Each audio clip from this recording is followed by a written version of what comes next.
o que brota da sabedoria primordial, né, nos guiando, que é o Buda Dharma Sangha, né, o Lama, ensinamentos, e a comunidade, né, de praticantes. Então, esses seriam os nossos referenciais seguros nesse momento, para a gente encontrar esses tesouros internos que todos temos, mas a gente não está conseguindo reconhecer. Então, a gente começa a olhar esses tesouros de forma externa, até que isso brote, até que o refúgio se torne interno, sutil, secreto. Ninguém sabe onde a gente está sentado, mas a gente sabe.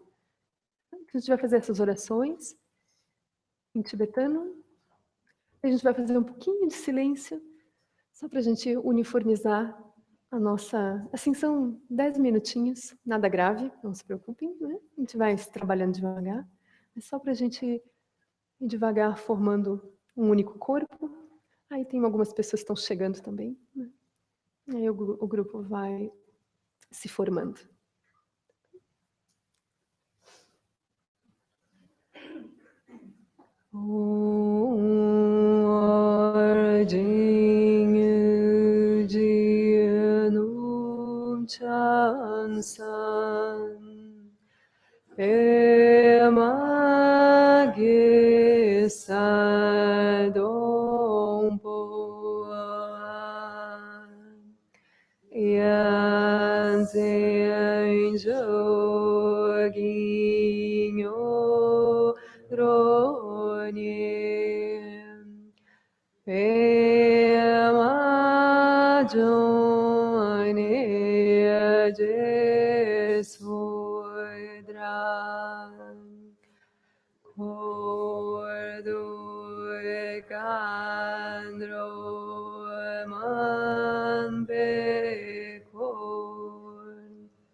manvekor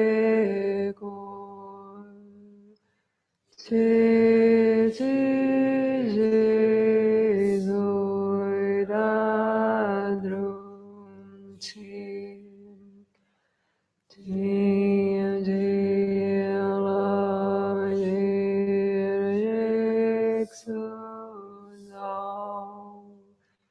Guru Bema Sijil Sanji Chodan Doji Yonala Jancho Vador Danim Jamzoim Dagin Doi Bedonanji Drola Benjir Danji Droparshu Sanjay Jodan Doji Donala Jancho Vadoi Danim Jamzoim Dagin Doi Bedonanji Drola Benjir Droparshu Sanjay Jodan Doji Donala Janjo Vardanim Jamzoim Dagin Doi Bedonanji Drola Benjir Danji Droparshu.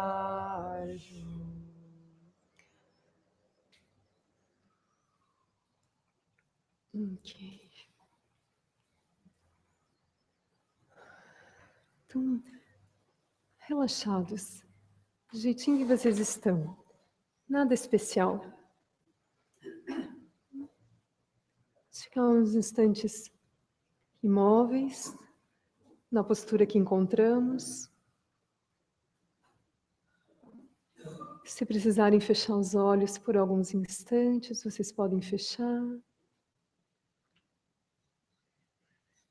Apenas se dando conta de como o seu corpo está assentado nesse momento,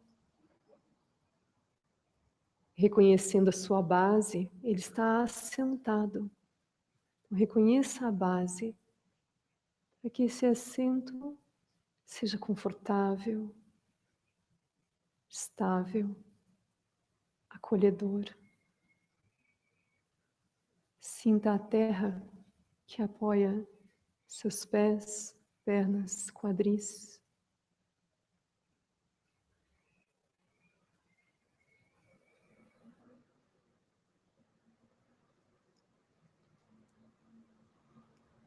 Alinhe minimamente sua coluna, trazendo uma sensação de elevação, de presença, de força, de abertura.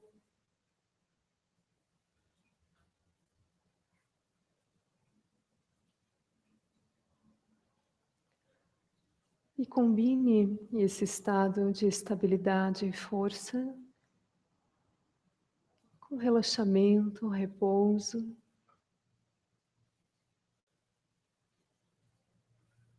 Desfazendo rigidez e tensões desnecessárias no seu rosto, nas costas, nos braços, nas mãos, nas pernas.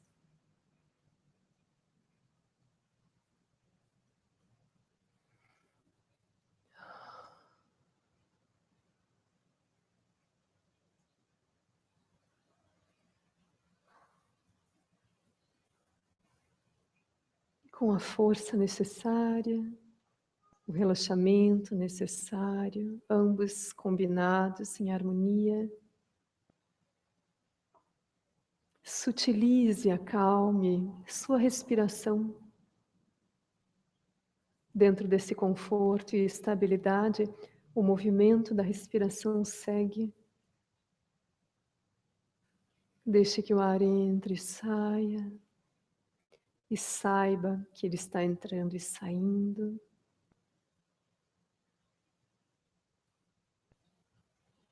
Reconheça o espaço que permite esse movimento acontecer sem obstrução, sem restrição.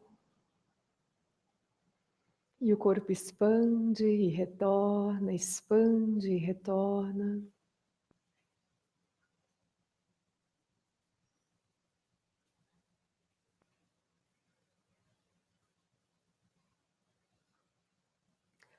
Quanto mais sutil, fluida, consciente for a respiração, a combinação de força e relaxamento, estabilidade, repouso, também vão aumentando.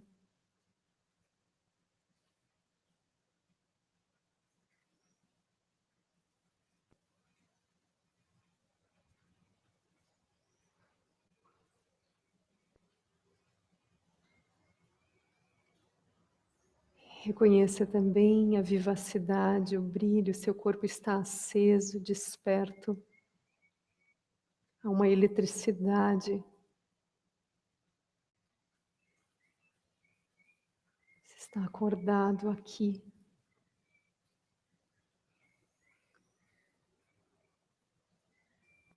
Traga essa vivacidade para o seu coração, a sua motivação de abrir esse espaço para o silêncio.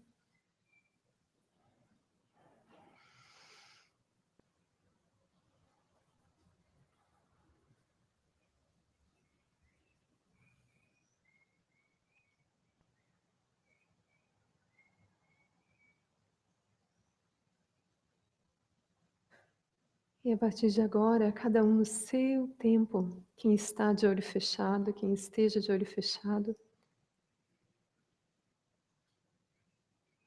vai abri-lo, vai abrir os olhos.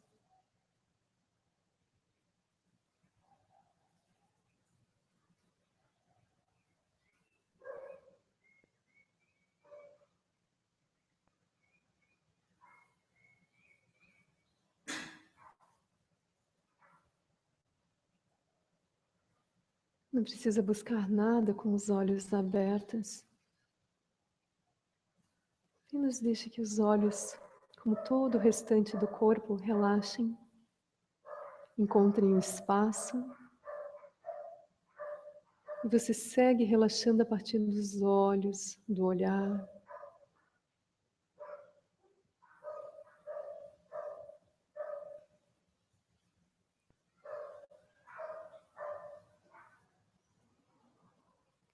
Continue observando a força e o relaxamento.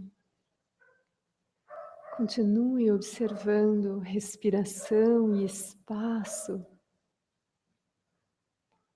Continue trazendo calor para o seu coração, motivado a permanecer.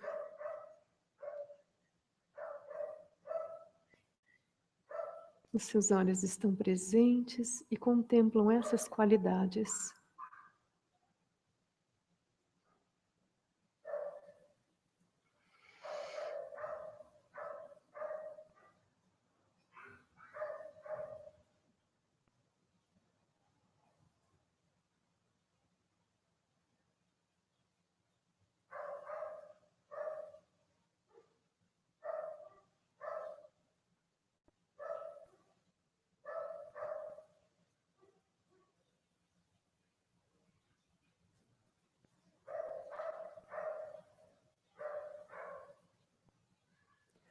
A mente se cansa antes do próprio corpo, quando ela julga o silêncio, a imobilidade, tem pressa,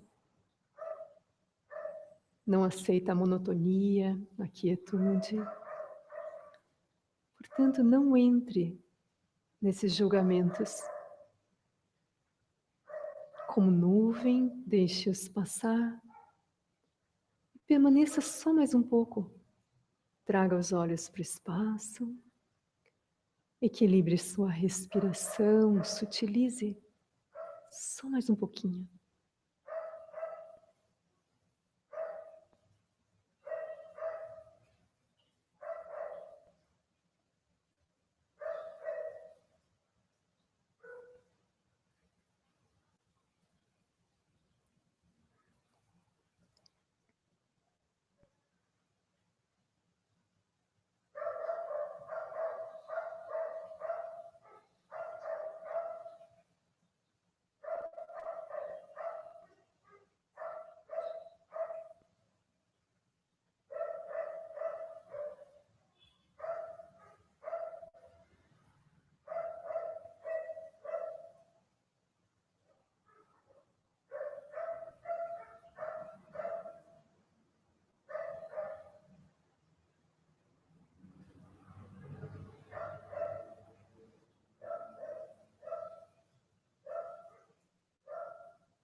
Ok.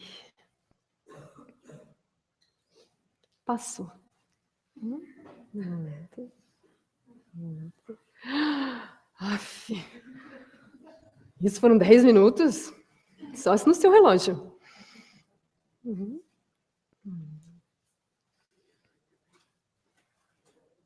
Então é bom, né, a gente começar com um pouquinho de silêncio, afinal de contas isso vai ser a nossa prática, o final de semana todo, aí vocês têm a oportunidade de decidir se vocês querem ficar ou não, né? Porque só vai piorar, tá? Brincadeira, não vai piorar, não.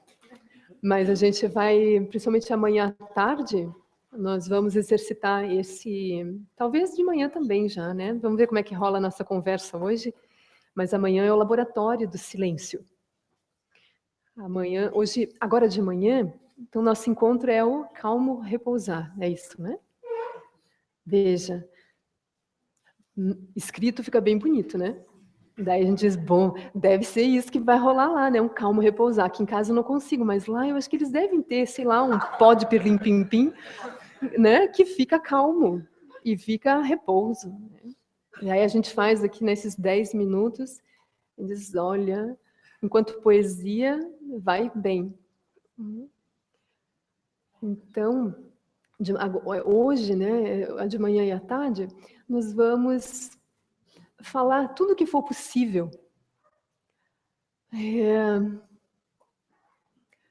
Para gerar confiança, para entender, né?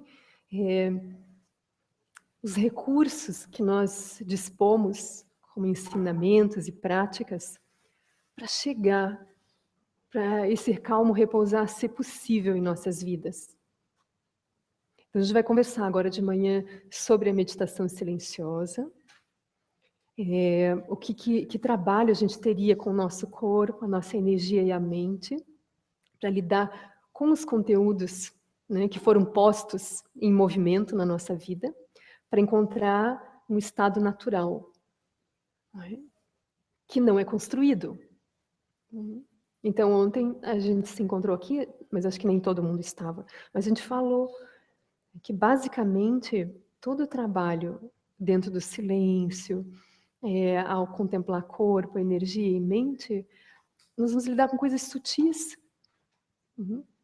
Mesmo com o corpo, quando a gente falar, achar que está lidando com músculos e ossos, não é bem isso. Talvez isso seja o que a gente vai encontrar de mais palpável. Se a gente vai dizer que a gente vai mudar uma coisa de lugar, né, talvez a gente vá mudar os ossos primeiro para cá, primeiro para lá, torce um pouquinho aqui. Amanhã eu vou mostrar alguns exercícios para vocês que a gente pode fazer, né, para tornar o corpo mais dócil. Mas talvez isso seja assim o que tenha de mais próximo a algo físico para ser feito. Mas o resto é tudo muito sutil. Então, existem técnicas, existem ensinamentos de o que fazer quando as emoções e os pensamentos surgirem dentro do nosso silêncio e a gente achar que silêncio não existe. Que silêncio é esse? Que repouso é esse? Que calmo repousar é esse? Então, nós vamos receber instruções do que fazer com o movimento que surge, para que esse movimento repouse e nós encontremos um estado natural da nossa mente, da nossa energia, do nosso próprio corpo. É super possível. Mas a gente não tem ouvido, a gente não tem recebido ensinamentos sobre isso, né? Dos pais, dos professores, né, dos amigos. E daí à tarde, então de manhã a gente vai falar sobre como se posicionar dentro da meditação silenciosa para encontrar esse estado natural. E à tarde nós vamos falar sobre Prajnaparamita, que é o olho de sabedoria que surge de forma natural nesse silêncio que a gente encontra, que não é construído. Mas aí, como nós estamos dentro do silêncio, não identificados com o movimento, a gente pode entender aí o que é o movimento, o que são os pensamentos, o que são as emoções. Mas porque a gente não está interferindo nisso mais. Por isso a etapa do silêncio é tão importante. É justamente para poder ver o que se mexe, ver como é que a gente se fixa nisso que se mexe, como é que a gente se separa disso, né? Que somos nós mesmos, e a gente cria um mundo enorme, complexo. Então, essa segunda etapa, né, da nossa prática aqui é justamente o olho da não interferência. E a gente não vai estar com as mãos amarradas, isso que é maravilhoso, né? A não interferência não vai porque a gente encontrou a cadeira de meditação perfeita. Agora amarrou braços, mãos, as pernas, você não sai daqui porque agora você vai ver a realidade como ela é. Né? Não. A gente realmente vai encontrar um estado de repouso e vai ter desistido. A gente vai entender assim, que cansativa a vida tem sido por achar que tem muitas coisas a serem feitas. Vai ser muito bom aprender a ficar quieto. Vai ser bom para nós e para todo mundo em volta. Viu? As pessoas vão agradecer. No começo elas desconfiam. Você está indo nesse centro budista? Aí depois eles dizem, que bom que você está indo nesse centro budista. Né? Eles não vêm aqui. Né? A nossa família não vem aqui. Talvez um ou outro, passado alguns anos. Né? Mas eles vão achar muito bom. Assim, nossa, você ficou ótima. O silêncio te caiu super bem, sabe? Tua pele melhorou, né? Aquela tua sessão de mau humor até quarta-feira passou. A tua TPM, uau, diminuiu, né? Teu autocentramento, tô te achando muito mais disponível. Então isso é lindo de ver, né? Que a gente vai colher frutos mesmo antes da liberação completa. E todo mundo vai achar bom. As pessoas começam a nos apoiar. Vocês já devem estar sentindo isso, né? Quem está há algum tempo já no SEB já deve ter ouvido algumas coisas desse tipo. Né? É muito bom, porque daí o nosso presente não é dar o cartãozinho do SEB. O nosso presente é justamente ser esse exemplo vivo de uma transformação possível, da gente se mostrar plástico, né? Como a gente estava conversando ontem. Aí é bom, porque daí as pessoas não vão estar interessadas no budismo, elas vão querer direto. Você poderia me dizer direto, eu preciso entrar, eu preciso ser budista? Não tem como assim passar direto aí o segredo, só para ser um ser humano natural e normal e tranquilo e feliz? Tem, inclusive tem, né? Tem meditação para não budista agora? Dentro do SEB? Olha que coisa mais linda. 3 anos já. O budismo não acabou, né? Por causa disso, não tem contradição nenhuma. Porque o que a gente tem visto é assim, o bom budista é aquele que nunca chega a ser budista.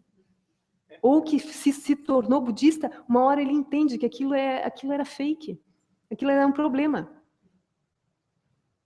Por isso o budismo é um caminho tão interessante, porque ele devora a si mesmo. E no final, só tem o fluxo da vida e seres naturais, naturalmente lúcidos, naturalmente confortáveis, amorosos. O amor não pertence a uma tradição, a lucidez não é uma filosofia.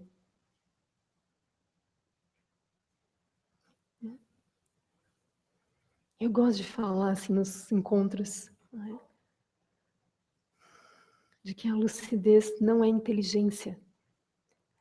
A inteligência fica muito melhor se existe lucidez, mas a lucidez não depende de inteligência, né? Não tem problema se a gente não foi muito bem na escola. Se a gente tem dificuldade para entender coisas muito complexas, quanto mesmo é 2 mais 2? Eu sempre me confundo, né? Tabuada, né? Nem sei se as crianças decoram tabuada hoje em dia. Decoram ainda? Esqueci, né? Porque tem coisas que já não se faz mais, né? Então a gente sabe como foi, né? Quem passou pela escola sabe. É uma ginástica.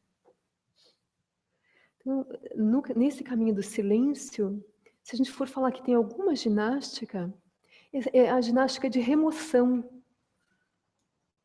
Remoção. O Lama falou isso no último retiro também, né, no caminho do meio, falando isso, né, que o trabalho, na verdade, é uma acumulação, né, de silêncio, de práticas, de visão e remoção de obstáculos. Então, a gente vai sentar muitas vezes em silêncio, a gente vai estudar muitas vezes o Prajnaparamita, vai tentar exercitar essas contemplações na nossa vida. E vai devagarinho, né, removendo a ignorância, né, de acreditar que o movimento é tudo, que agredir os outros, usurpar, se comparar, é a realidade última, achar que as coisas estão separadas de nós. Então, daí tem um caminho. Enquanto a gente não se sente nesse estado, nesse lugar natural, a gente vai sentir que há um caminho, há coisas a serem feitas, né? E a gente vai fazendo. Mas é maravilhoso a gente ser introduzidos, né, numa perspectiva em que a gente sabe que isso não é um caminho que está nos levando de um lugar para outro. É uma sensação de caminhar para perceber que a gente nunca saiu do lugar. Acho uma delícia falar isso, né? A gente vai caminhar para não chegar a lugar nenhum, né? Porque daí a gente caminha relaxado, né? Aí tá bom, daí você vai andando. Mas você não tá mais com uma rota. A gente não anda com GPS, né? Ligado. Né? Agora vire à direita. Né? Agora vire à esquerda. 300 metros à frente. Né? Você errou o caminho, volte. Uhum. Caminho não é linear. Isso é outra coisa importante, sabe? Quando a gente vai fazendo meditação silenciosa, ele não é um caminho de ascendência ao topo da montanha dourada. Uhum. Ele é cíclico.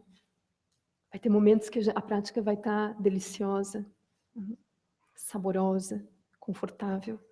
De repente é como um avião, a gente entra numa área de turbulência. A gente olha para aquela asa, né? Assim, realmente, muita fé para eu ter entrado nesse avião, né? Então a gente vai cruzar por áreas de turbulência. Porque não há uma linha reta. O movimento da mente ele é caótico mesmo. As bolhas surgem sem dar sinal.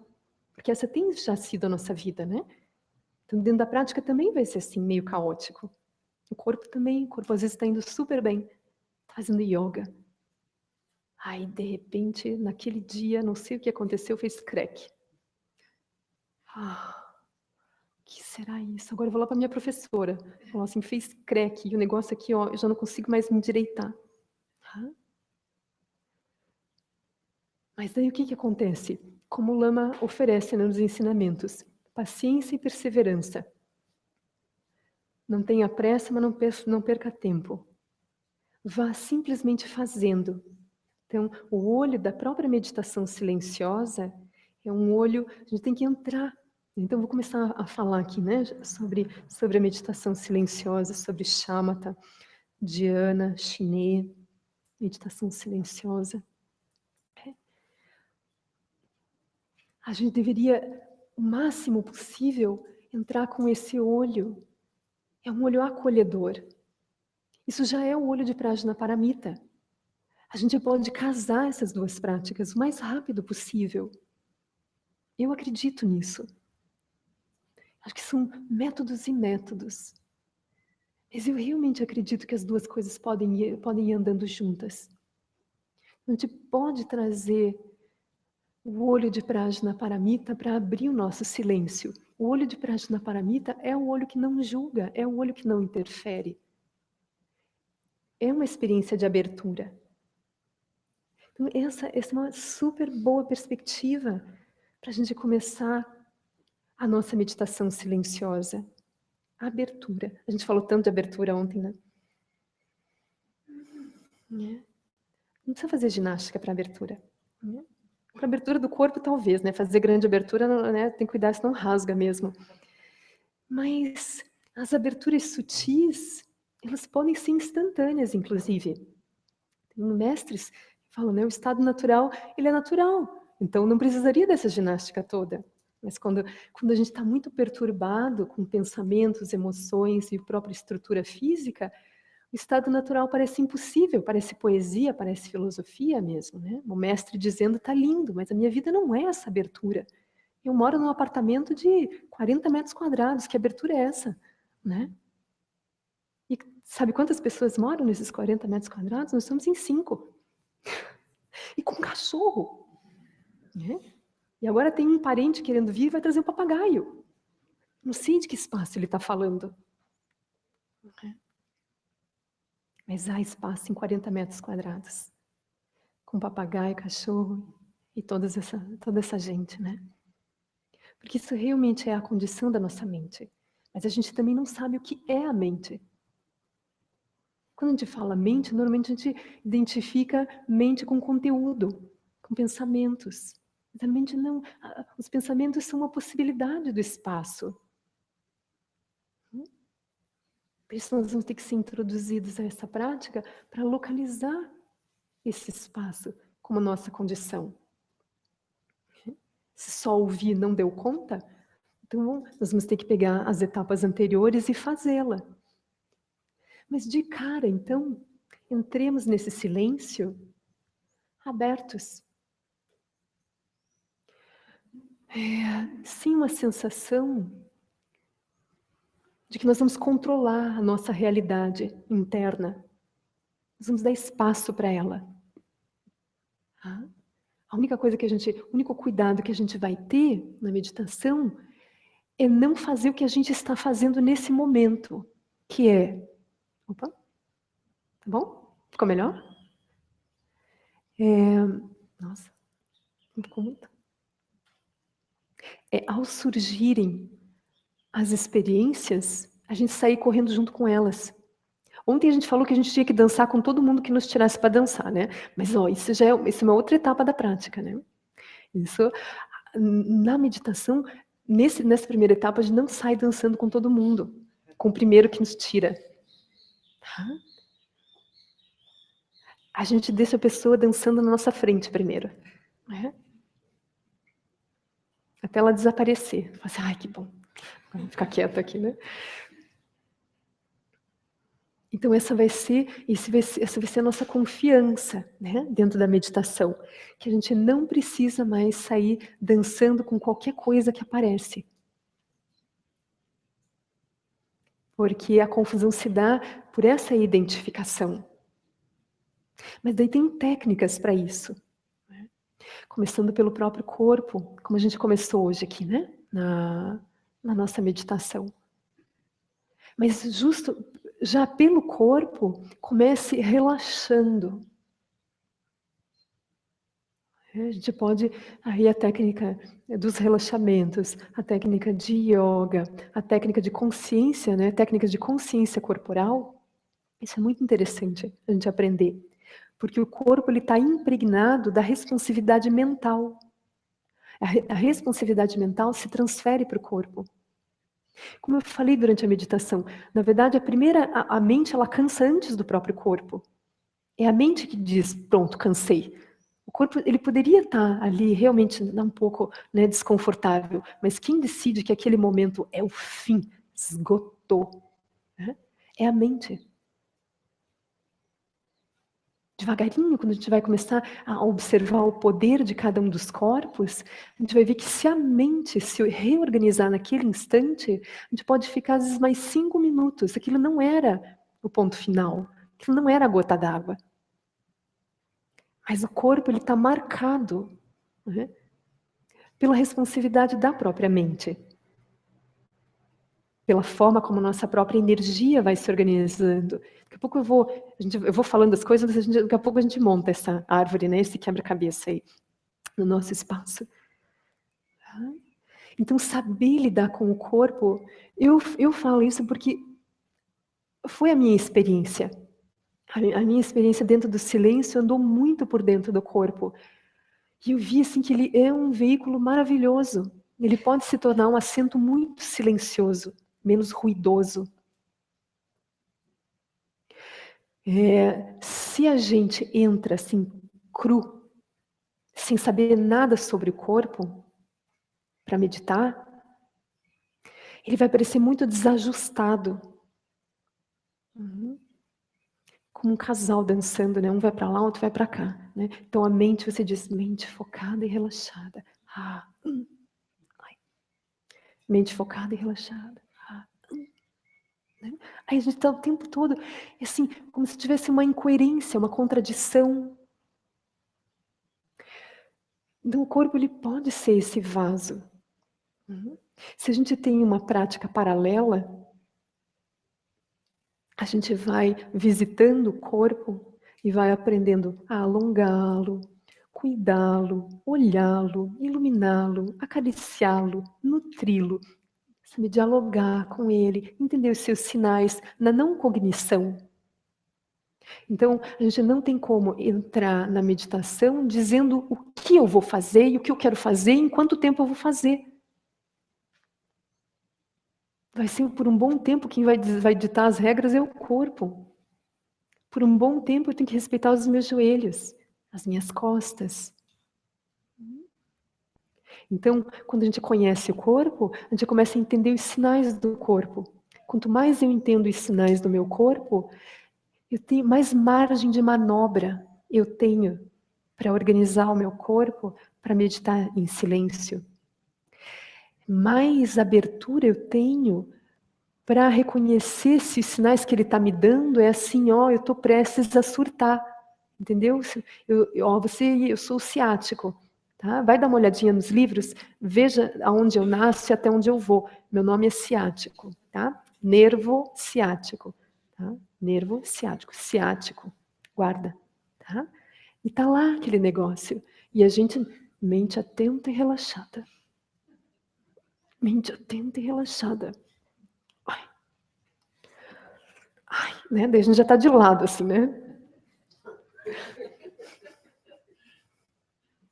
Esqueça. Esqueça. Vai ficar 6 meses sem sentar. Né? Inflamado, sem poder pôr o pé no chão. Ciático vai até o dedão do pé, pra vocês terem uma ideia. É enorme.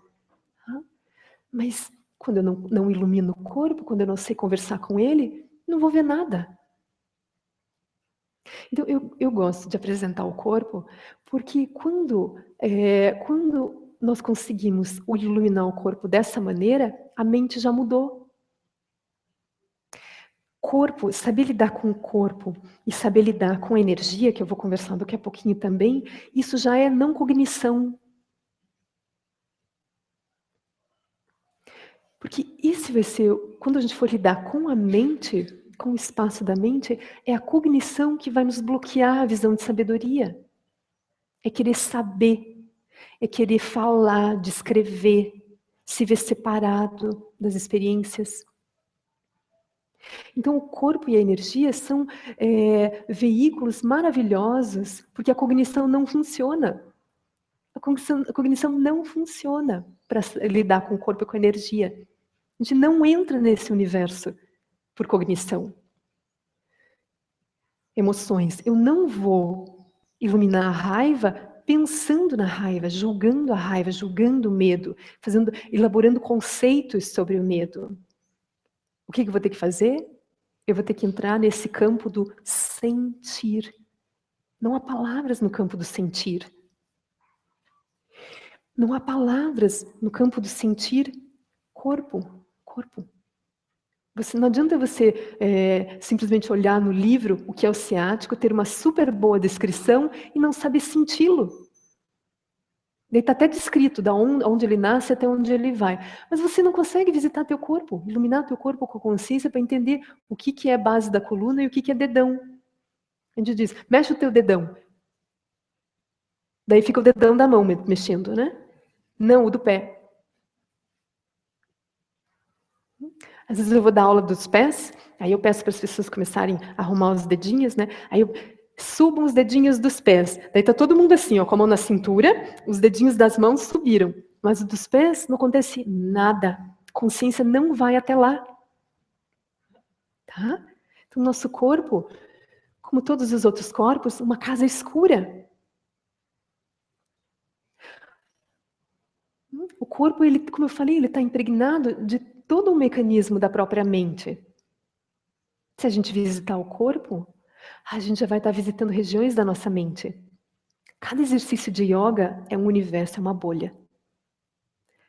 Vai alongar as pernas, sei lá para que reino a gente vai. Eu dou aula com galinha de arruda atrás da orelha. Lá no Dharmata, agora teve o Roberto, né, um amigo nosso que está morando lá, ele plantou um galinho de arruda e eu agradeci. Eu falei, bom, agora eu posso realmente dar aquelas aulas, né? Estou lá protegida, né? Porque às vezes a pessoa está lá alongando a perna assim e olhando para mim. Tudo bem, gente, respirem e sorriam. E a pessoa está ali mordendo os dentes. Assim, você que está sorrindo aí, que não está fazendo nada, né? A gente pode ir para os infernos alongando as pernas.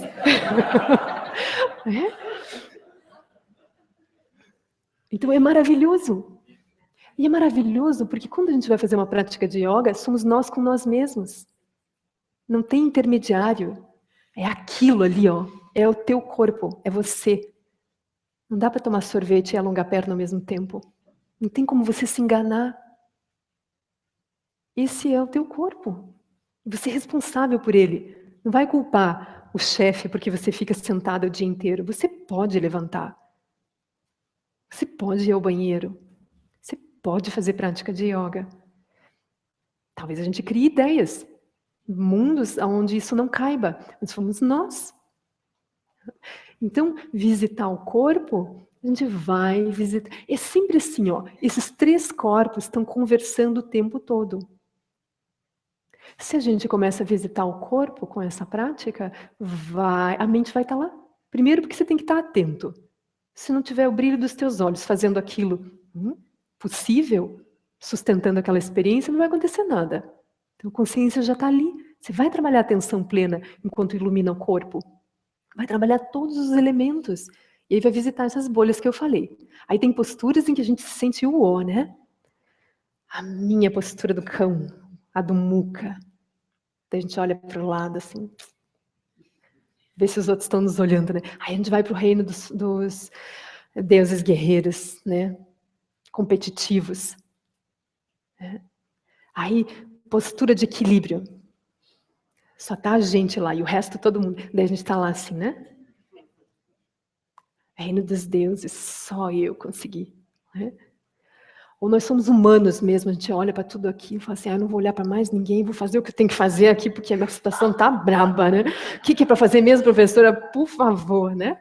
Aí vai lá. Então, o corpo é maravilhoso, ele vai abrir esses universos. Então, a gente pode levar todo o trabalho da meditação para essa prática. Aí, quando sentar para meditar, já vai sentar assim, ó, quilômetros na frente do que você ter que, numa postura, ou no máximo 2, 3 variações, você trabalhar o corpo inteiro. Não vai trabalhar. Aquilo, assim, é um movimento incerto. Eu não sei como é que vai ser a minha meditação daqui a 30 anos. Talvez, assim, o meu eixo, né? As minhas costas. Né? Então, se a gente tem a prática de yoga, certamente a nossa postura vai florescer, vai se tornar cada vez mais consciente, confortável, espaçosa. Mas daí a gente não precisa brigar, a gente não precisa ter essa luta dentro da meditação silenciosa. E também, quando praticar yoga, não vai achar que não está fazendo a prática. É bom, vou ter que fazer essa ginástica e para um dia fazer a prática mais elevada, que é o silêncio. Não. Tanto é que um dia a gente não vai nem mais sentar, porque não vai dar tempo, vai ter tanta coisa para fazer. Vai sentar quando dá, no ônibus, no avião. E não vai precisar ficar fazendo milhões de posturas, acrobacias de yoga. Vai fazer uma outra coisa que você realmente precisa para sustentar, né? Saúde, vitalidade. Mas aí, todo esse treinamento sentado, assim, fazendo prática de yoga, depois é para andar mesmo. É andar, encontrar as pessoas, saber abraçar, saber pegar na mão. Tudo com conforto. Tá? Então a gente não vai fazer essa ginástica para ter, né, assim, a melhor postura e dali a gente não sai mais. Isso é temporário. Isso é um estágio da prática. Então, com isso tudo, eu quis incentivá-los a fazer yoga. Não sei se deu para perceber. Se a propaganda foi muito escancarada, assim. Falar em propaganda, eu vou contar uma coisa para vocês que eu fiquei chocada. A forma mais invasiva de propaganda que eu vi nos últimos tempos, no aeroporto de Recife. Não sei se aqui já está rolando isso. As propagandas acontecem no espelho do banheiro, vocês já viram?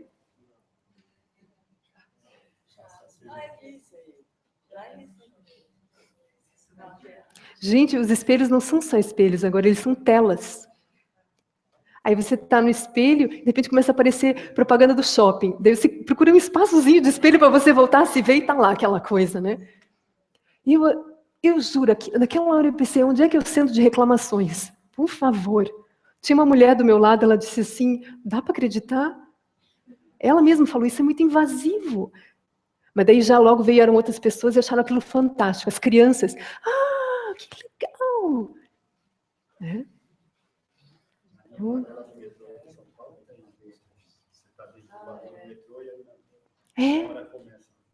Você veja, isso é muito grave. Isso é muito grave porque isso realmente é perturbação. Né? Eu acho assim que tudo tem seu lugar. Eu acho que as pessoas da comunicação precisam meditar. Elas precisam. Acho que devia ser assim, né? É uma cadeira da formação. Eu fiz 1 ano e meio de publicidade antes de fazer arquitetura. E eu fiquei chocada com as coisas que eu fui lendo sobre cultura de massa, essas coisas, sabe? E por isso eu não consegui ficar muito tempo. Mas porque a gente tem que respeitar as pessoas. Não pode. Isso é perturbação mental. Né? Não sei aonde mais eles vão inventar história para colocar propaganda, né? Eu tenho até medo. Você já chegou no espelho? Então a minha propaganda acho que não foi tão invasiva assim, né? Tem coisa pior. Mas procurem, né? Dentro do SEB vocês têm pessoas, né, que podem indicar, né, boas escolas. São Paulo é maravilhoso, né? São Paulo vocês encontram tudo de bom aqui. Aprendam poucas coisas e se apropriem. Façam as aulas, anotem as aulas, guardem as recomendações, as instruções do seu professor e comecem devagarinho a ser donos da sua prática, para vocês poderem fazer retiros em casa. Né? Experimentem isso. Então, oi, fala por favor. Uhum. Podemos usar, né? Qual a linha de yoga? O que seria bom procurar? O que eu recomendo, é claro, método é método. A gente vai ver qual é o método que nos dá alegria, que a gente sente empatia com o professor. Então, nós temos que ter esse cuidado, né? De ver, de sentir se aquele método está dialogando com o nosso corpo. Porque tem métodos que podem nos machucar. Não que o professor é malvado. É porque às vezes aquele método não é para o nosso corpo. O que eu acho maravilhoso é sempre começar para menos. Práticas simples. Né? Não cheguem numa escola de yoga querendo ficar de ponta cabeça, fazendo acrobacias, torcendo a sua coluna de qualquer jeito, fazendo postura de equilíbrio. O que vocês poderiam observar, né, num bom instrutor é como ele te olha, como ele te convida e como ele diz calma. Mas eu queria tanto fazer calma. Vamos visitar seu pé? Mas pé, como assim? Deixa eu ficar de ponta cabeça. Não, tua cabeça já está cheia, meu amor. Vamos conhecer os pés para colocar eles no chão? É? Ó, eu falo brincando, mas é isso, gente. Para ficar de ponta cabeça, primeiro tem que ter pé no chão. Porque o nosso pé já não está no chão. Aí bota o pé para o céu, que já não tinha chão. Bota a cabeça para baixo, que já estava cheia. Né? Isso não é brincadeira. Né? Isso é leitura do corpo. Então, não. Mais adiante a gente vai ficar de ponta cabeça. Teu corpo vai te dizer que você está pronta para isso. Agora, pés. Vamos conhecer esses dedinhos. Vamos brincar de árvore? Vamos? Depois a gente vai sair voando? Então, primeiro, árvore. Com os 2 pés, não é árvore com um. Primeiro é árvore com 2 pés. Então é isso. Procura um professor, observa, pede para ele, me mostra meu corpo, me apresenta para o meu corpo, cuida do meu corpo, me ensina a cuidar do meu corpo. O Iyengar, eu gosto muito do método do Iyengar.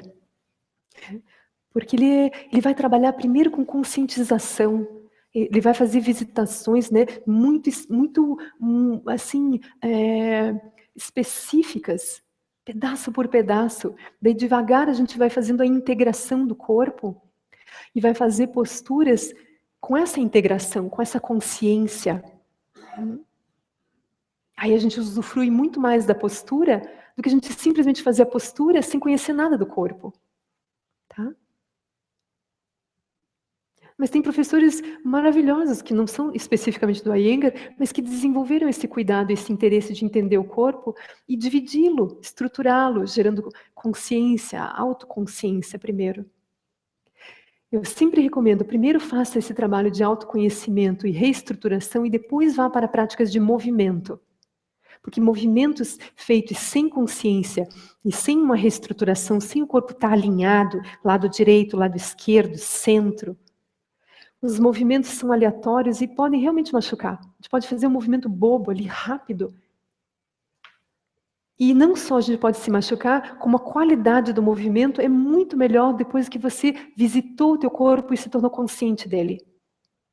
Aí, assim, os movimentos são maravilhosos. Eles têm força, têm amplitude. Tá bem? Tá bem? Mais alguma pergunta sobre corpo? Outra coisa, né? Qual a postura? Postura é conforto, né? Então, a gente não deveria criar um ideal de qual é a postura. Postura pode mudar. A gente pode começar numa cadeira e daqui a pouco a gente está com as pernas cruzadas no chão. Mas não coloque isso como o ideal. Coloque como base o conforto. Como é que o meu corpo pode sentar nesse momento?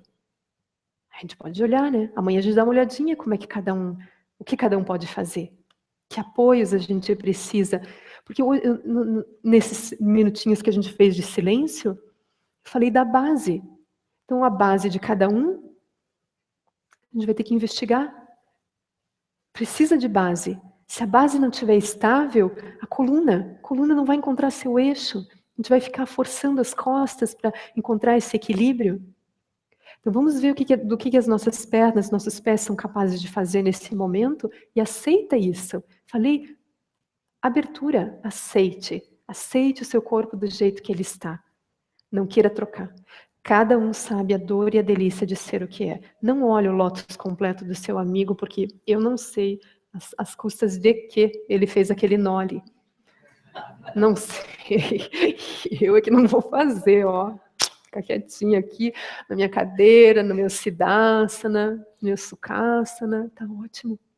A pessoa pode estar confortável, né? A gente não precisa fazer esse tipo de crítica, mas saiba que a gente não realmente, né, não aspire ser o outro, porque com as nossas dores a gente sabe lidar.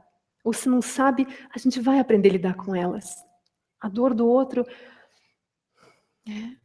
é um outro universo. Então não queira a delícia do outro, porque junto vem a dor também. É pacote completo. Se quer a delícia, mas tem o lado B. Então fica com a tua dor, aproveita a sua delícia, tá? Ali é o teu caminho. Isso é tão precioso. Né? Nós somos o caminho. Então nós não estamos errados. Nós não vamos nos consertar. A gente não pode nem dizer que está consertando o corpo. A gente só está... O corpo ele é plástico, então ele foi se desenhando de acordo com nossos pensamentos e movimentos. Mas a gente pode agora, por ele ser plástico, estimulá-lo de outras formas para que ele seja esse assento. Ele mesmo vai gostar. Não quer dizer que a gente vai fazer do nosso corpo um bonsai agora. Vamos podar ele um pouquinho aqui, um pouquinho aqui. Ai, tá lindo, né? Não é isso. Não vai pegar um arame ali no seu pezinho. Tá? Não vai ser isso. O corpo vai adorar isso. O corpo é um sistema vivo que sabe muito bem o que é saúde e o que é doença. Sabe muito bem o que é dormir, o que não é dormir. O que é passar fome. Então, a gente entendendo esse sistema vivo, a gente vai entender o que ele precisa. E a gente vai oferecer isso para ele. E ele vai amar. Vai se curar.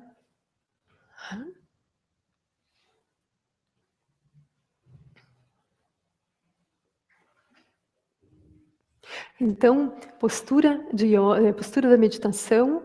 A gente pode sentar na cadeira. Como é teu nome? A Carolina está sentada num banquinho. Esse banquinho abençoado. Tá, né? Tá no banquinho. Tá mesmo? Eu achei que tava. Isso, ó, temos um bom exemplo. Temos a almofada. Né? A gente pode cruzar as pernas, colocando um pé em cima de uma coxa, colocando os dois. Pode sentar em Siddhasana. Como é teu nome? A Júlia. Você é? O Celso, né? A maioria, Siddhasana. Siddhasana vem de Siddhi, postura dos Siddhis. Pronto. Isso aí já vai, né, render bons lucros. Postura super confortável. Extremamente confortável. Não vai forçar tornozelo, joelho. E permite Prajnaparamita em Siddhasana. Sim, claro. Não invente muita história. Tá? Então tem Sukhasana. Amanhã eu mostro um pouquinho melhor essas posturas todas. Tá bem? Isso só para aliviar qualquer peso, né, de uma postura ideal. Né? Daí dá para sorrir, não dá? A Carolina está sorrindo. Ó. Ah, é possível se iluminar sorrindo? Sério? É. Com leveza, com abertura, com acolhimento. Porque daí nós vamos ser bons instrutores. Os bons instrutores foram aqueles também que ralaram achando, né, que a coisa era por disciplina, aí uma hora eles desistem e vão se tornando mais amorosos, daí a gente entende o que a disciplina fez com a gente, daí a gente entende o lugar do conforto, e aí a gente consegue dar boas instruções, a gente consegue dar as mãos para as pessoas, porque a gente testou tudo. Mesmo que os mestres venham e digam, queridos, do meu coração, a base da prática é o conforto, sabia? É o relaxamento, é o sorriso. Entenderam? Uhum. Ok, agora relaxem. Sorriam. Né? Ótimo. Eu vou fazer o melhor relaxamento da minha vida. Né?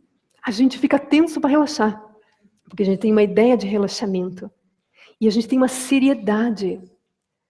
Então, o nosso relaxamento não é simplesmente relaxar músculos, é relaxar da seriedade de que o caminho vai nos levar a algum lugar. O sentar, ele é descomplicado. E o espaço que nós vamos encontrar nesse silêncio, ele não tem conteúdos. Justamente por isso ele é espaço. Justamente por isso ele é liberdade. Justamente por isso ele é sorriso, repouso, paz. Mas com a nossa mente atual, a gente torna isso um objeto, a paz, o espaço. E a gente acha que isso é construído, que isso é visto, apontado. Por isso que eu falei da não cognição. Isso tem que ser o salto da meditação silenciosa. Por isso que corpo e energia são bons instrumentos para superar a cognição. Senão a gente pega o espaço e fica com a palavra e começa a perseguir o espaço, quando nós somos o espaço. É tão íntimo, é tão íntimo. A gente fica procurando. Teve um mestre que fez essa comparação, né? Quando a pessoa está procurando o espaço natural, ele diz assim, ó, é como se você, estando aqui na palestra, você perguntasse para mim, como é que eu chego na palestra? Aí o mestre diz, você não precisa chegar na palestra, você já está na palestra. Então, é mais ou menos isso que a gente faz. A gente está num lugar, a pessoa diz que você já chegou, e você diz, aonde? Aqui mesmo? Não, não. E fica esse desconcerto, porque a gente quer corporificar as coisas. Porque nós, como identidades, nesse momento, nós vivemos pela separatividade. Como eu falei, isso é visceral. Querer tocar, corporificar, saborear, lamber, morder. Daí a gente quer lamber o espaço básico. Mas no espaço básico não há língua, não há olhos, não há nariz, não há orelha, não há nada. Está uma prajna paramita, não tem cheiro, não tem nada, não tem sabor. Aí a mente... Não deve ser isso. Vamos lá de novo. Hoje eu vou ver. Não vai ver. Olha, você só vai ver quando você não quiser mais ver. E quando você vê, você não vai estar vendo nada também. Daí, é isso, né? Papo de louco. Fica só entre nós, tá, gente? Não contem, quando chegar em casa, não contem que a gente falou aqui, de verdade. Ensinamentos de Prajna Paramita, a gente começa a entender por que eles foram secretos por tanto tempo.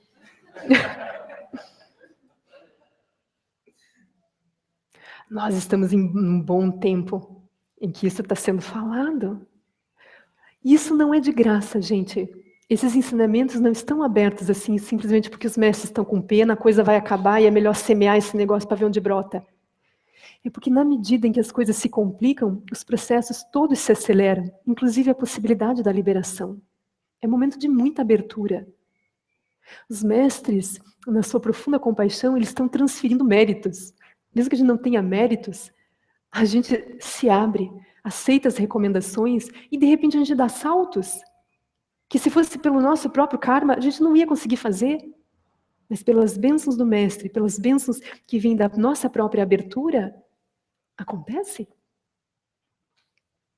Tá? Então, não transfiram isso para a próxima vida. Esses ensinamentos que nós precisamos de 500 vidas é outra classe. É outra classe de ensinamento. Nós aqui, maravilhosos, fazemos parte da classe do ensinamento da realização instantânea. Embora ela não tenha sido instantânea exatamente até agora, mas a gente sabe que está aberto. E que a gente não precisa se colocar como um ser sofredor, que vai ter que passar por todo o karma, purificar essa coisa toda. Para um dia... Isso é autocentramento. Prajna Paramita diz assim, para de olhar para você, faz favor. Para de olhar para você. Isso é teu problema. Para de interferir nas coisas. Esse é teu problema. Para de querer coisas. Esse é teu problema. Vamos ficar quieto um pouquinho aí, gente? Isso faz parte daquele grupo que a gente... Vocês se inscreveram lá no final com a Jane? Ai, Jane, não estou crendo. Gente, Gente, era sério, não é? Vocês acham que é piada, né? Eu fico rindo assim só para tornar leve, mas era de verdade. Gente, é um grupo. É um grupo. É um grupo de treinamento. É necessário. O mundo está em chamas. Nós precisamos ser bombeiros do espaço.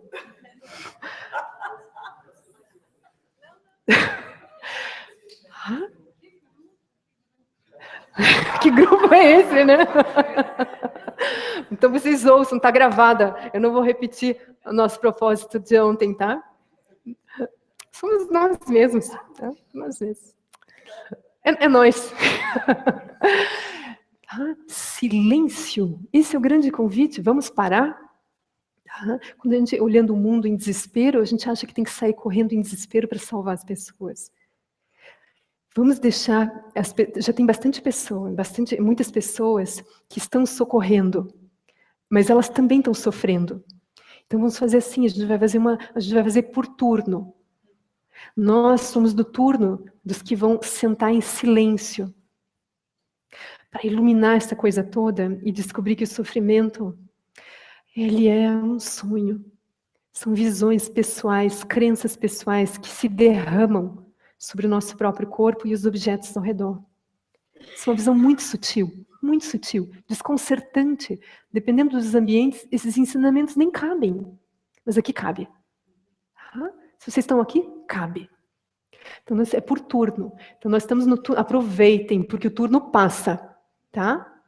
Daqui a pouco toca o sino, e a gente vai ter que trocar de turno. E se treinou, treinou. Se não treinou, baby, vai ter que treinar correndo agora. Então, se vocês estão sentados aqui, é porque alguém ficou lá fazendo almoço, ou vocês têm dinheiro para poder pagar o almoço. Né? Mandaram o namorado passear. Pode ir, meu amorzinho, tá tudo em ordem. A namorada. Ou, de repente, o namorado e a namorada até toparam vir aqui. Nem sabem como é que caíram, né, nessa história. Vieram. Isso não é à toa. Então, aproveitem. Vamos fazer silêncio. Vamos contemplar esses ensinamentos. Para a gente poder fazer a troca de turno. A gente poder convidar essas pessoas de dentro do seu desespero e falar assim, ó, agora vocês estão liberados, podem entrar ali naquela sala, pega a senha e você vai ganhar uma almofada ou uma árvore. Né? Lá no Dharmata a gente está fazendo um grande, né? A gente já tem uma mata, mas a gente quer reflorestar todo aquele canavial lá, a gente está de olho naquela cana toda, porque a gente quer plantar uma árvore para cada pessoa que chegar, como no tempo do Buda. Tá aqui, ó, aquela mangueira ali, ó, depois da pedra, é tua, tá? Aquele sombrião, a gente descobriu uma árvore linda, né? Lá, da flores rosa. Você gosta de flores? Pronto, o sombrião é seu. Tá? Então a gente troca, a gente deixa assim amorosamente, a gente vai trazendo essas pessoas para fazer seu treinamento, vai dar sopa para elas, vai curá-las, elas vão estar meio chamuscadas, né? Aí elas vão passando por todas as etapas e a gente vai lá no fronte. Só que daí nós vamos lúcidos. É muito melhor pessoas que vão lá evitar, né, os conflitos com esse olho de que não está lidando com rocha, com corpos que estão sangrando. A gente vai com leveza, vai com sorriso, vai com amorosidade, vai com o olho da liberação. Tá? Então é isso. Shamatha Prajnaparamita, é isso. O mestre está te convidando. Vamos parar? Vamos ficar quietinho um pouco? Tipo mãe que chega, querido, eu sei que você está com fome. Você não está vendo que a mamãe está terminando aqui de fazer a comida? Senta um pouquinho, vai. Então é mais ou menos isso, né? Vamos sentar um pouquinho. Cuidem disso, sabe? Porque a gente chega sempre para o lama. Poupem o lama. Comecem a poupar o lama. Falem mais com os tutores, com os facilitadores, com os amigos do lado, sabe? Falem com o lama. Não estou dizendo para não falar com ele, mas não sejam repetitivos. Quando o lama está dando um retiro, ele está falando tudo. A gente não precisaria chegar depois no pé do ouvido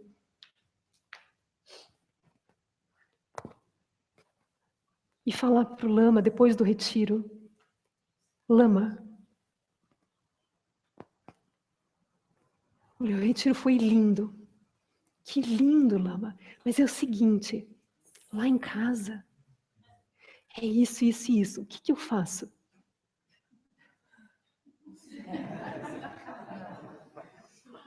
O Lama não faz isso, né? Mas dá vontade. A Raquel do ladinho, ela também não faz, mas provavelmente ela faria, né? Ele passou 3 dias, 4 dias, 1 semana, anos, falando o que faz. Mas daí a nossa bolha é diferente, é diferente. A minha bolha é diferente, sabe, Lama? Caso, troco de emprego, aceito a promoção.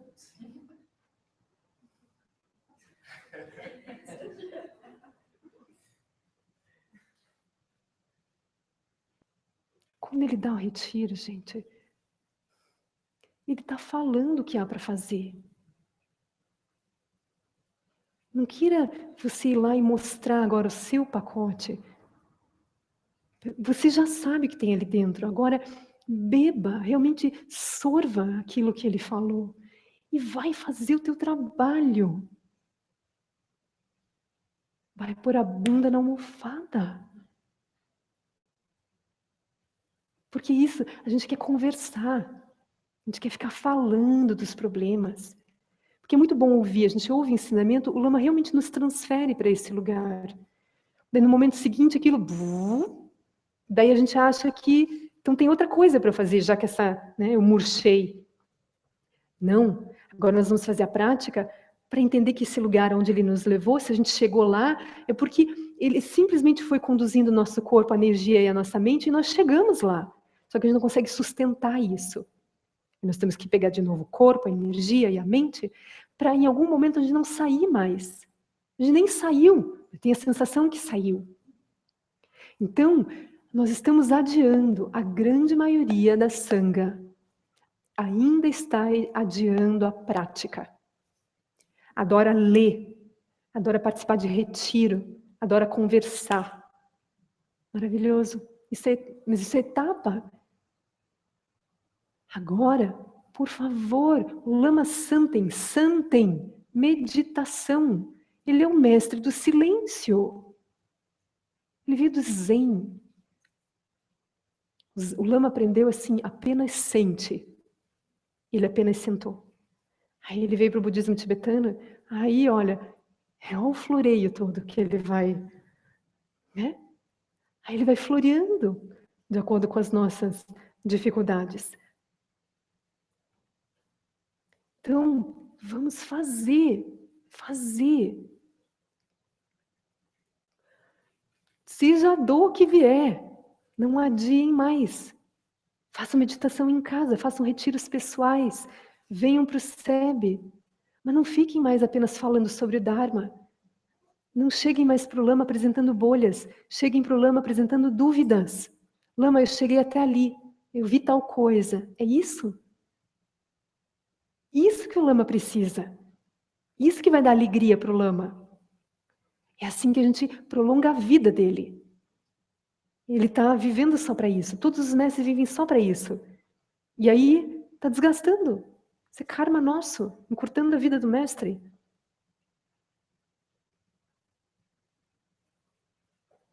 Que sério, né? Mas...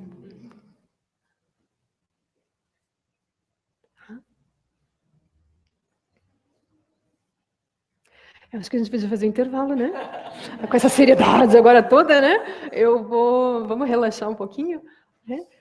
São 10h30. Nós vamos fazer 10 para as 11 aqui, tá? 20 minutinhos para o que vocês quiserem. Por favor, não vão embora com esse desconforto aí, se caso ficou alguma coisa. Voltem para a gente resolver aqui, tá? Tá? Muito obrigada. Não, gente, é muito amor, né? Até já.